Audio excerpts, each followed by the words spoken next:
Hello guys, good morning. நான் உங்கள் Mohammed. Welcome to AMM trading FFA. நம்ம சேனல் தொடர்ந்து சப்போர்ட் பண்ணுற அனைத்து நல்ல உலகங்களும் நன்றி. இதே ஆதரவு இப்போ கொடுப்பேன் நம்புகிறேன். இன்னும் பல பேர் சப்ஸ்கிரைப் பண்ணாமல் பார்த்துக்கிட்டு இருக்கீங்க. கிட்டத்தட்ட ஒரு 40% பேர் இன்னும் சப்ஸ்கிரைப் பண்ணாமல் வீடியோ தொடர்ச்சியாக பார்க்குறீங்க. அதுக்கே ஒரு நன்றி தான். பட் இருந்தாலும் அவர்களும் சப்ஸ்கிரைப் பண்ணி வச்சுக்கிட்டீங்க அப்படின்னா நீங்கள் தேட வேண்டிய அவசியம் இருக்காது. சப்ஸ்கிரைப் பண்ணி அந்த பெல் ஐக்கனை கிளிக் பண்ணி வச்சிட்டிங்கன்னா வேலை முடிஞ்சிடுச்சு. ஸோ நான் போகிற வீடியோ எல்லாமே உங்களுக்கு பிளிங்க் அப்படின்னு லிங்க் அடிக்க ஆரம்பிச்சிடும். நீங்களும் தேடாமல் சர்ச் பண்ணாமல் பார்த்துக்கலாம்.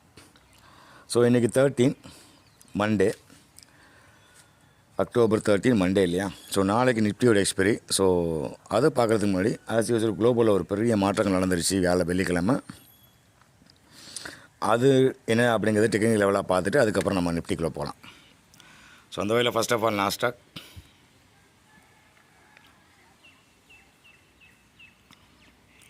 தெரியுதா கைஸ்? அந்த 25,250க்கு மேலே போனால் மட்டும்தான் ஃபர்தர் மேலே போகும் அப்படிங்கிறத பதிவு பண்ணோம். ஆனால் இன்னொரு விஷயத்தையும் சொல்லியிருந்தோம். ரொம்ப நாளாகவே சேனலோட டாப்லேயே மெயின்டைன் பண்ணிகிட்டு இருக்காங்க. ஒரு ரீடெஸ்ட் கூட எடுக்கலை, ஒரு சின்ன ரீடெஸ்ட் தான் எடுத்தாங்க.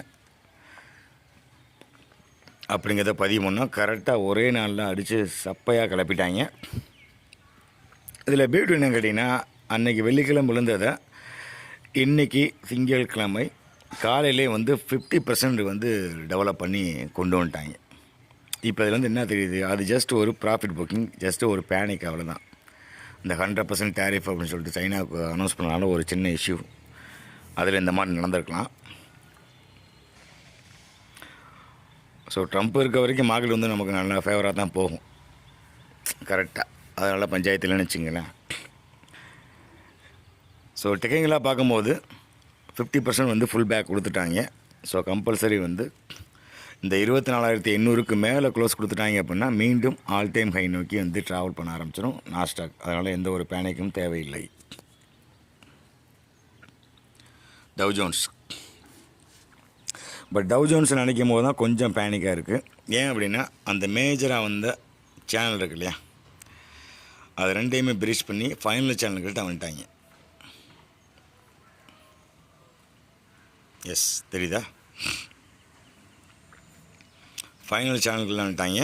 நம்ம போட்ட லெவலான 45,000 லாஸ்ட்டு, அதுதான் ஓவரால் லாஸ்ட்டு 45,132 150 அந்த ரேஞ்சு வரைக்கும் வந்துட்டு தான் மேலே வந்திருக்கு மறுபடியும்.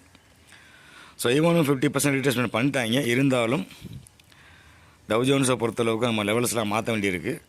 நான் மாற்றிட்டு நாளைக்கு நல்ல வீடியோவை போடுறேன்.